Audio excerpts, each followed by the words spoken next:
What's going on, everybody, and welcome to another Pokemon Theory, where I like to take a look at some of the interesting mysteries and theories that are in the Pokemon world. Today, we're going to be taking a look at a theory that claims that the Generation 2 legendary beasts were actually at one point in time, eeveelutions. This theory actually comes from a myth in the Generation 2 games and their remakes. In Ecruteak City, there are two towers. One is known as the Bell Tower, and the other is known as the Burn Tower, which, before it was burned, was called the Brass Tower. Various NPCs in Ecruteak City give you the history of the towers.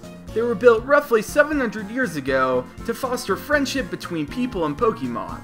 About 150 years before the events of the Generation 2 games, the Brass Tower was burnt down by a mysterious fire, which was started when lightning struck the tower. While no people were hurt by the tower burning to the ground, 3 unknown Pokemon died inside of it. Ho-Oh, returning to the now burned tower, resurrected the Pokemon, giving them new life as the legendary beasts. It's said that the legendary beasts embody what happened to the tower that day. Raikou represents the lightning that struck the tower, Entei represents the fire that burned it down, and Suicune represents the rain that put out the fire. This has all been confirmed in the games, so now we can get to the actual theory part to all of this. The theory claims that the Pokemon that were killed in the tower were actually Flareon, Jolteon, and Vaporeon. It's theorized that Ho-Oh resurrecting them gave them newfound power and altered their bodies so they became the legendary beasts. There's plenty of small pieces of evidence for this theory, and one of the main things people notice is the similarities between the eeveelutions and the legendary beasts. All of these Pokemon seem to be a quadruped type of animal, very similar to a cat or dog, and each of the evolutions of Eevee share a type with one of the legendary beasts. Another interesting similarity to look at is tied to their stats and abilities. The legendary beast's hidden ability introduced in the Generation 5 games are the same as Flareon, Jolteon, and Vaporeon's abilities.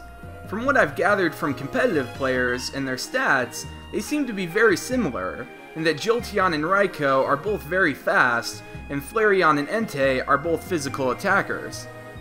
While abilities and visual similarities might be enough for this theory to go off of, there is another interesting bit of information about Ecruteak City that might give more insight into this theory. In Pokemon Crystal, before the player is able to face Suicune, they must first fight the Wise Trio. They each have 2 Pokemon with them.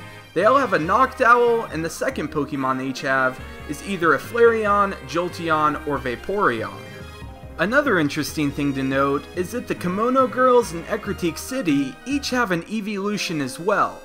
With so many cultural people having evolutions of Eevee and having to fight the Wise Trio before facing Suicune, it makes me think that there must be some sort of connection between these evolutions of Eevee and the legendary beasts.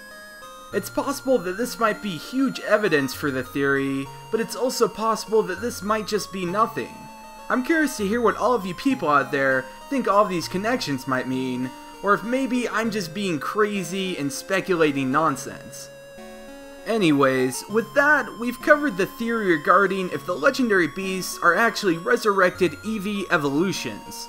I think it's very likely, and personally, I think it's true, even though they haven't given any official confirmation for it. There's definitely some kind of connection between all of them. It's definitely one of my favorite theories out there. Thanks for watching this Pokemon Theory, and I'll catch you later.